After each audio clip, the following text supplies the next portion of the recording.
que eles nunca verão. Os trabalhadores que juram enquanto aquecem as árvores, cujas folhas servem para a cura da nação.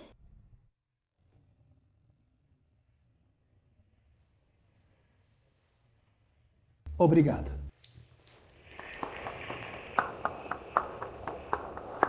Faremos uma competição pelo Islã.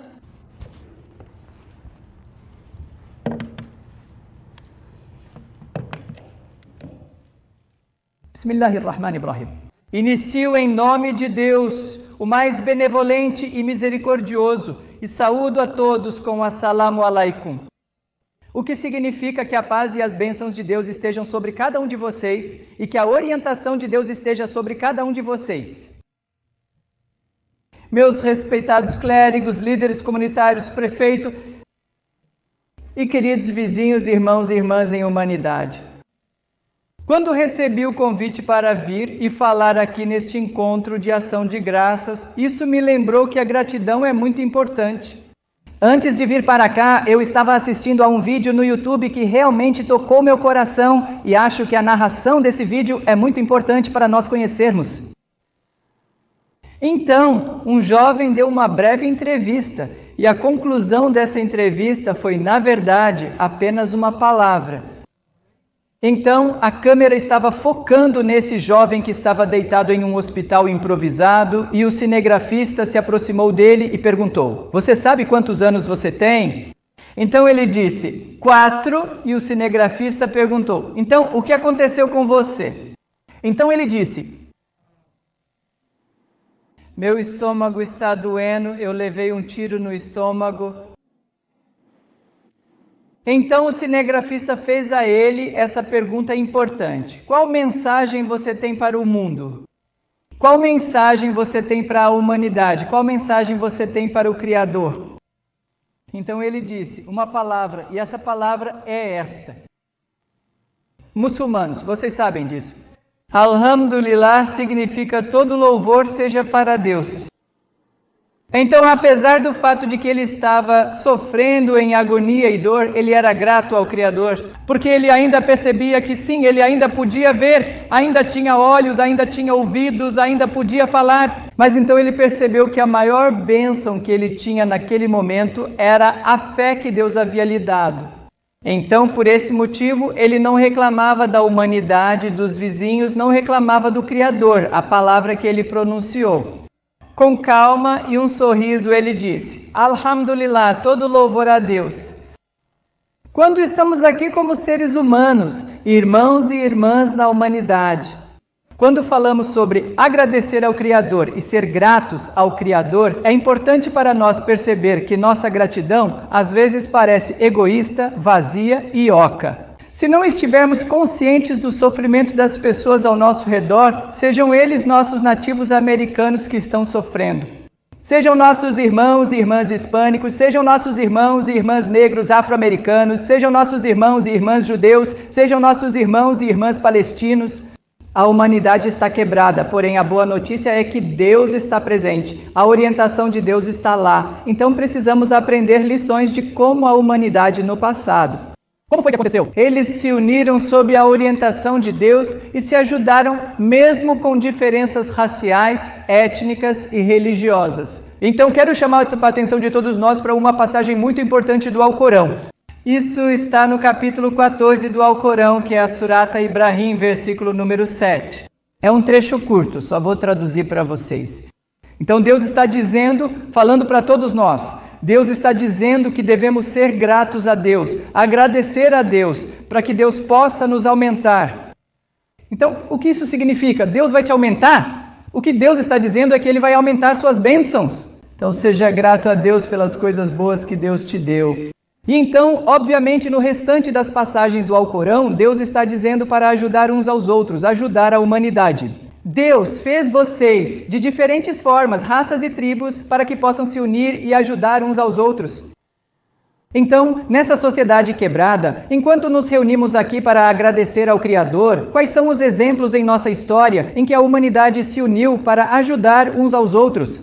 Então, o ano era aproximadamente 620. depois de Cristo, ou como dizemos, era comum. A cidade era Meca e o profeta Maomé, que a paz esteja com ele, que consideramos como o último profeta, estava pregando a mensagem da unicidade de Deus. Alguns gostaram, outros aceitaram, mas a maioria em Meca, que adorava ídolos, rejeitou o monoteísmo diluído. Eles rejeitaram a mensagem, rejeitaram ele e começaram a vir e torturar os crentes naquele momento.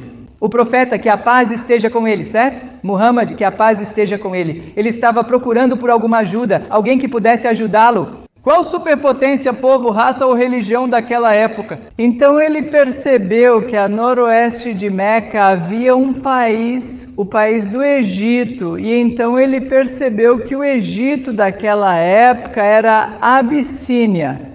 Era governado por um rei cristão muito piedoso e justo chamado Najash. Então o profeta, quando percebeu isso, então ele pensou, sabe de uma coisa? Deixe-me enviar meus crentes perseguidos daquela época para Najash, para que Najash possa ajudá-los. Então, todas essas cerca de 200 pessoas, os muçulmanos, foram para a terra cristã assim que Najash os viu. Ele pediu que eles recitassem, pediu que recitassem certas passagens do Alcorão e eles recitaram certas passagens. Isso envolvia a humanidade comum, os valores sobre Maria, Jesus, que a paz esteja com eles, e Najash como governante cristão. Ele começou a chorar, começou a derramar lágrimas ao ver a grandiosidade da mensagem e a unidade da humanidade. Ele fez uma declaração profunda aos opressores dos crentes, dizendo: Najash, nem mesmo por uma montanha de ouro, eu não vou liberar esses solicitantes de asilo que vieram buscar ajuda, que vieram para o meu reino. Esse é um exemplo, meus queridos irmãos e irmãs, que em qualquer momento e lugar, quando vemos sociedades quebradas e pessoas oprimidas, devemos nos unir. A gratidão é simples e deve ser praticada sempre, unindo-nos como humanos, agradecendo a Deus, comendo juntos e cantando hinos. É bom, devemos fazer isso, mas a gratidão deve se transformar em boas ações. As boas ações devem fluir em nossa humanidade. As boas ações devem fluir em nossa corrente sanguínea. Essa é a maneira de honrarmos a gratidão. Essa é a maneira de tornarmos a gratidão autêntica. Mais 2 exemplos rápidos, irmão Anjum, depois encerro, inshallah. Outro exemplo é quando nossos irmãos e irmãs judeus, quando eles sofreram muitas vezes na história. Um exemplo é na época do profeta Muhammad, que a paz esteja com ele. Isso foi no ano 622. No ano 622, Muhammad, que a paz esteja com ele, mudou-se de Meca para Medina.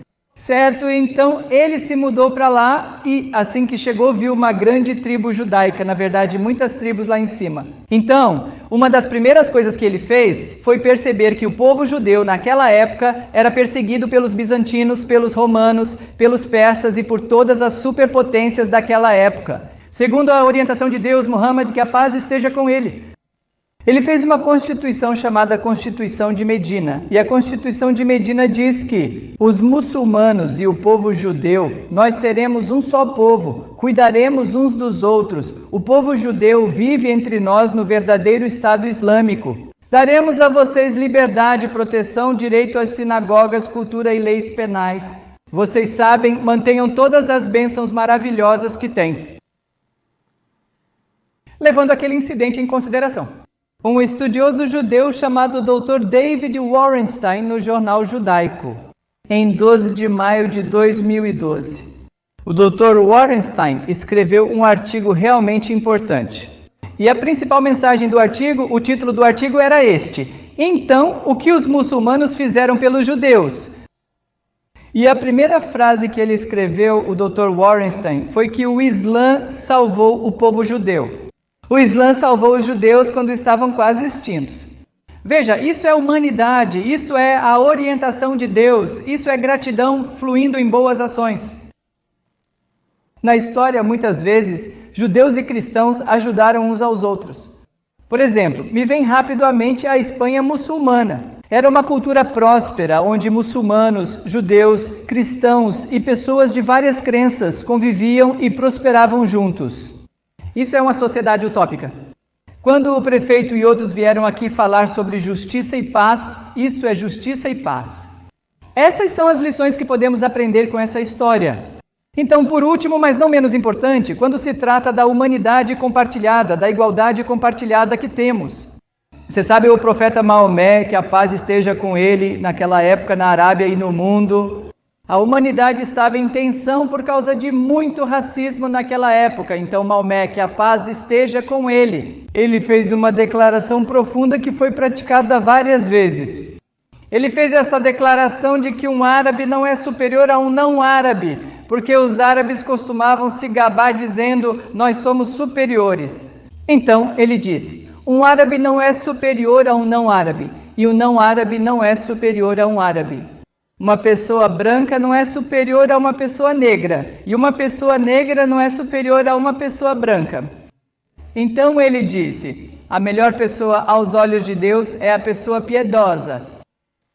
Uau! Pense nisso, pense em todas as tensões raciais que temos e nas brigas internas e no caos que enfrentamos, seguindo a orientação de Deus. Isso veio muitas vezes na história por meio de Jesus, Moisés, Abraão, Ismael, Isaac, Davi, Salomão e Maomé. Que a paz esteja com eles. Sim, é importante para nós sermos gratos ao Criador, mas a gratidão só tem seu significado completo quando ela se manifesta em boas ações.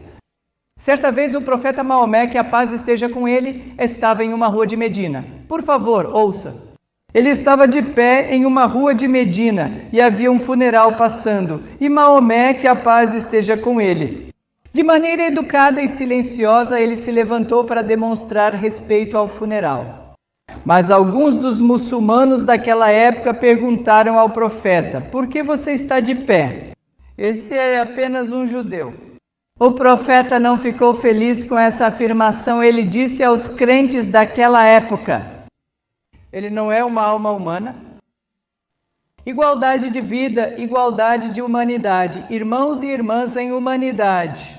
Então, a maneira como podemos implementar isso é por meio de boas ações. Temos tantos líderes religiosos aqui, tanta bênção aqui. Antes de irmos, é importante trocarmos telefones e criarmos mais alianças interreligiosas. Sim, vir aqui e discursar é bom, mas é vazio se eu sair sem agir. Então, vamos garantir que assumamos talvez 10 causas aqui, causas para erradicar a pobreza, contra nativos americanos, judeus e hispânicos. E, você sabe, o povo palestino forma alianças. Como podemos criar alianças que vão lutar por justiça e harmonia, e o resultado não seria nada menos do que uma paz amorosa? Muito obrigado, que Deus abençoe este evento e nos ajude a ser pessoas de ação. Obrigado.